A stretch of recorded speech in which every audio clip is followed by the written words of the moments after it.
वस्तु हम ले रहे हैं, जैसे फल की दुकान में आप नाम लिखवा रहे हैं, अब वो फल किसने तोड़ा, किसने पाला, किसने उसमें पानी सींचा, क्या किया, कैसे आया, कैसे गया, पैर में रखा रहा कि सिर में रखा रहा, कुछ पता रहता है। हम समझते हैं कि इस तरह का कानून बनाने से तो विद्वेष फैलेगा। यद्यपि जानते थे कि ये मुसलमान है, ये हिंदू है, लेकिन इस भावना को अभी बल नहीं था, अब बल आ जाएगा इससे। लेकिन अचानक जिस तरह से लागू कर दिया गया है इसको, तो अभी तक तो लोग समझ ही नहीं पा रहे हैं कि क्या है। देखिए, बात ये है कि हम ये मानते हैं कि जो हमारी आचरण की पवित्रता है वो अंतःकरण से आती है। अगर हमको पवित्र जीवन जीना होगा तो कोई हमको मजबूर नहीं कर सकता। कोई ऐसा कानून नहीं है संसार में जो किसी को पवित्र जीवन जीने के लिए मजबूर कर दे या पवित्र जीवन छोड़ने के लिए मजबूर कर दे। असल में पवित्र जीवन जीना कि अपवित्र जीवन जीना, ये अंतःकरण से, व्यक्ति के अंदर से बात आती है। देखिए, हम लोग सुने थे एक दृष्टांत कि एक राजा था। उस राजा ने एक पंडित जी का साथ किया। पंडित जी ने कहा कि अपने हिंदू धर्म में संध्या का बहुत महत्व है, प्रातः काल होते ही संध्या कर लेनी चाहिए, ये बहुत ज़रूरी होता है। तो सूर्योदय के आसपास थोड़ा पहले थोड़ा बाद तक में संध्या हो जानी चाहिए। तो उसने संध्या का महात्म्य सुना, कहा कि बहुत बिल्कुल सही कह रहे हैं आप, ऐसा ही होना चाहिए। तो उसने अपने राज्य में आदेश पारित कर दिया कि राज्य का कोई भी व्यक्ति सूर्योदय के थोड़ा पहले थोड़ा बाद तक में संध्या करता दिखाई देगा, अगर नहीं दिखाई देगा तो सिर कलम कर लिया जाएगा।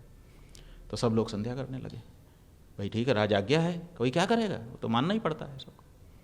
तो एक पंडित जी थे, वो पहले से भी संध्या करते थे, उनको राज आज्ञा की ज़रूरत नहीं थी, लेकिन तबीयत बिगड़ गई, पेट खराब हो गया अचानक। अब जिस समय वो संध्या का समय आया, सूर्योदय के आसपास का, उसी समय उनको हाजत आ गई। अब वो क्या करें, वो तो संध्या वाले ही थे पहले से, लेकिन परिस्थिति भी तो होती है, शरीर की परिस्थिति बन गई। अब उनको भागना पड़ा लोटा लेकर के, पानी लेकर के। पहले बाहर जाते थे लोग तो भागे, अब जा करके एक मेड़ के पीछे बैठ करके वो शौच करने लगे। उसी समय राजा के सिपाही निकले तलवार नंगी लेकर के कि जो संध्या करता नहीं दिखेगा उसका सर कलम कर लीजिए जाएगा। अब वो बेचारे शौच कर रहे थे। अब उन्होंने देखा कि पुलिस नंगी तलवार लेके आ रही है और हम तो संध्या कर नहीं रहेंगे, अब क्या करें। तो फिर उन्होंने वो जो आपदस्थ के लिए, माने पानी छूने के लिए जो लोटा भर करके ले गए थे, उसी पानी से मंत्र पढ़ना शुरू कर दिया और माथे पे छिड़कना शुरू कर दिया। अपवित्र पवित्र व आदि, माने जो संध्या के मंत्र पढ़े जाते हैं। और सैनिकों ने सुना, हाँ हाँ संध्या का मंत्र बोल रहा है, ठीक ठीक, चलो, चले गए। अब आप बताइए कि इस तरह से संध्या होती है? ये तो संध्या नहीं है ना। तो इस तरह के जो आदेश हैं वो बाहर से नहीं आएंगे। देखिए, इसीलिए हम कहते हैं कि राजनीति माने राज्य के अलावा की भी शक्तियों की ज़रूरत है। ये जो धर्म शक्ति है, हमारा जो पीठ है, ये किस लिए बना है कि कानून से जो लोग नहीं मानते हैं उनको हम अंतःकरण से मनवा दें। हम उनकी ऐसी समझाइश करें कि जिससे वो अपने आप अपराध से बच जाएं। हर घर में भाई बहन साथ रह रहे हैं, जवान भाई बहन रहते हैं हर घर में, लेकिन कहीं कोई अत्याचार अनाचार नहीं होता है। क्यों? क्योंकि उनकी समझ ऐसी बन गई कि मेरी बहन है, वो उसको मेरा भाई है। कभी जीवन में विचार ही नहीं आते ऐसे जिससे कुछ गड़बड़ी होने की आशंका हो। हर घर में सोना चांदी रखा रहता है, लेकिन घर का कोई व्यक्ति उसको नहीं चुराता है कि भाई क्यों चुराऊँ, मेरा ही है, ज़रूरत पड़ने पे मिलेगा। तो ऐसी परिस्थिति में धार्मिक शिक्षा की, नैतिक शिक्षा की आवश्यकता होती है। जब हम ये शिक्षा दे देंगे कि भाई तुमको अपनी पवित्रता को मेंटेन रखने के लिए ऐसे नहीं खाना है, ऐसे नहीं खाना है, इनका नहीं खाना है, इनका नहीं खाना है, इनका नहीं खाना है, तो वो करने लगेगा। कानून से ये काम हो सकता है, कानून से आप नाम लिखवा दोगे। अच्छा, आप देखिए आज की परिस्थिति तो ये है कि पहले जो धर्मांतरण करते थे वो लोग नाम बदल देते थे। आज पूरे देश में धर्मांतरण तो तेज़ी से चल रहा है, हम लोग सब जान रहे हैं, जगह जगह रिपोर्ट रहती है। लेकिन अब उन्होंने नाम बदलना बंद कर दिया। अब इस्लाम वाले भी कन्वर्ट कर रहे हैं तो नाम नहीं बदल रहे हैं, और ईसाई वाले भी कन्वर्ट कर रहे हैं तो नाम नहीं बदल रहे हैं, वो नाम वही रहने देते हैं। अब हमने तो नाम देखा बोर्ड में और नाम देख करके हमने खरीद लिया और खा लिया, तो क्या सही हो गया? फिर दूसरी बात यह है कि जो वस्तु हम ले रहे हैं, जैसे फल की दुकान में आप नाम लिखवा रहे हैं, अब वो फल किसने तोड़ा, किसने पाला, किसने उसमें पानी सींचा, क्या किया, कैसे आया, कैसे गया, पैर में रखा रहा कि सिर में रखा रहा, कुछ पता रहता है? तो ऐसी परिस्थिति में केवल सामने सामने की बात आप कह रहे हैं तो आप अच्छा फिर अचानक कर दे रहे हैं। पहले ऐसी कोई शिक्षा का आप वर्ग चलाते कि जो कांवड़िए हैं उनका प्रशिक्षण होगा, उनको समझाया जाएगा कि देखो शास्त्र के अनुसार जिस समय हम कांवड़ लेकर के चलते हैं उस समय हमको पवित्रता की आवश्यकता होती है, पवित्र भोजन करना आवश्यक होता है, पवित्र जीवन जीना होता है। आप तो डीजे बजवा रहे हो, आप तो जो है वो उछलवा रहे हो, कूदवा रहे हो। तो ऐसी परिस्थिति में कांवड़िए जो धार्मिक भावना है उनके अंदर, वो कैसे उनके अंदर आएगी? तो हम समझते हैं कि इस तरह का कानून बनाने से तो विद्वेष फैलेगा।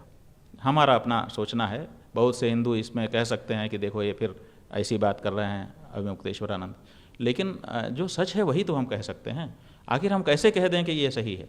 क्योंकि मुसलमान की दुकान है, हिंदू नौकर हैं, बनाने वाले सब हिंदू हैं और मालिक जो है गल्ला पे बैठ करके मालिकाना कर रहा है। अब नाम लिख दिया गया कि ये, और उस दुकान में अब उस दुकान में इसका आर्थिक असर पड़ेगा। आर्थिक असर पड़ेगा तो मालिक क्या करेगा? मालिक की तो दुकान रहेगी लेकिन वो छटनी कर देगा, तो हिंदू छटनी में जाएंगे। फिर दूसरी बात यह है कि अब जब हिंदू मुसलमान की भावना आप तेज करोगे तो अभी मुसलमान मालिक ने हिंदू कारीगर रखे हैं, हिंदू मालिक ने मुसलमान भी कारीगर रखे हैं। अब उनको दोनों के अंदर भेद आ गया। अभी तक तो ये सब बात ध्यान में नहीं थी, यद्यपि जानते थे कि ये मुसलमान है ये हिंदू है, लेकिन इस भावना को अभी बल नहीं था। अब बल आ जाएगा इससे। अब जब बल आ जाएगा तो वो हर समय हिंदू मुसलमान की दृष्टि से एक दूसरे को देखना शुरू करेंगे, तो उनके दोनों अंदर कड़वाहट टकराहट पैदा होने लग जाएगी। तो ये सब पवित्रता कितनी मेंटेन होगी इसका पता नहीं। अच्छा, आज परिस्थिति ये है कि लोगों की समझ ऐसी हो गई कि कोई कहीं भी खा रहे हैं, उनका विचार ही नहीं है कि किसने इसको छुआ है, किसने इसको बनाया है, किस भावना से बनाया है, ये सब सोच ही नहीं रहे हैं लोग। उनको भूख लगती है, बस जो सामने दिख गया जाके खरीद के खा लेते हैं। पहले हम लोग विचार करते थे, हम लोग तो आज भी इस बात का विचार करते हैं कि कहाँ खाना है, कब खाना है, कैसे खाना है, आदि आदि। लेकिन अब आम जो हिंदू है वो ये सब विचार करता नहीं है, और ऐसी परिस्थिति में उसको समझाइश तो ठीक से दी नहीं गई। लोगों को भी इस बारे में ठीक से अवेयरनेस लाई नहीं गई कि भाई असल में इसके पीछे ये भाव है, और इसमें किसी को भेदभाव डालने की, हमारी किसी को नीचा दिखाने की ऐसी कोई भावना। ऐसा वातावरण एक बनाया जाना चाहिए, और उसके बाद इस तरह से कुछ किया जाता तो शायद ज़्यादा कारगर रहता। लेकिन अचानक जिस तरह से लागू कर दिया गया है इसको, तो अभी तक तो लोग समझ ही नहीं पा रहे हैं कि क्या है। हमने 3-4 लोगों का देखा, जैसे वो माहौल क्या है वाला गया था, जनता के बीच में जाता है, वो जनता की राय देता है। अब वो कह रहे हैं हमें कोई फ़र्क नहीं है, खाने वाला भी कह रहा है हमें कोई फ़र्क नहीं है, हम तो मुसलमान के दुकान में गए थे, उन्होंने टेंट लगाया था और गद्दा बिछाया था, हम तो वहाँ आराम किए, और उससे क्या फ़र्क पड़ता है। अब देखिए वो कांवर वाला है लेकिन ऐसा कह रहा है। दुकान वाले कह रहे हैं कि भाई ठीक है थोड़ा बहुत फ़र्क पड़ेगा, लेकिन सरकार का आदेश है। कोई कह रहे हैं कोई फ़र्क नहीं पड़ेगा, जिसको खाना है वो खाएगा ही, जिसको नहीं खाना है नहीं खाएगा। तो ऐसी परिस्थिति में जिस उद्देश्य से ये कानून लागू किया गया वो अपना पूरा असर दिखा पाएगा। देखिए, पवित्रता अच्छी चीज़ है, और इस बारे में अगर कोई विचार करता है तो हम उसका समर्थन करते हैं, लेकिन उसके लिए उचित वातावरण बना करके तब इस बात को कहा जाना चाहिए। अन्यथा अचानक कर देने से, जैसे नोटबंदी अचानक कर दी गई थी तो लोगों को कितनी परेशानी हुई, तो अचानक नहीं करना चाहिए, उसके बारे में वातावरण बनाना चाहिए, समझाइश देनी चाहिए, और तब जा करके, और जगह जगह उस तरह की व्यवस्था कांवड़ियों के लिए। क्या सरकार ये नहीं कर सकती कि हर किलोमीटर पर कांवड़ियों के लिए लंगर लगा दे, हिंदुओं को ही प्रेरित करके लगा दे, सरकारी खजाने से पैसा ना निकाले कि भाई यहाँ पवित्र भोजन है, वहाँ पर जैसे आपके धर्मशास्त्र में नियम है वैसा भोजन, वैसी चाय, वैसा दूध बना करके रख दो। अमरनाथ में यात्रा करने के लिए लोग जाते हैं, पूरे देश के लोग जा करके वहाँ लंगर लगाते हैं। जितने व्यंजन घरों में नहीं परोसे जा सकते उतने ज़्यादा व्यंजन वहाँ अमरनाथ यात्रियों के लिए परोसते हैं लोग। हम ऐसे कई संस्थाओं को हम जानते हैं। हमारे बद्रीनाथ में यात्रा होती है, हम लोग तो लंगर नहीं चलाते हैं, लेकिन हमारे सिख बंधु जगह जगह पे खड़े होकर के झंडा लेकर के खड़े हैं, आइए जी खाइए जी, आइए जी खाइए जी। वो खिलाते हैं, वो सरकार से पैसा थोड़े लेते हैं, अपने ढंग का बनाते हैं, अपने ढंग से बैठाते हैं, अपने ढंग का खिलाते हैं और वाहे गुरु की जय बोलते हैं।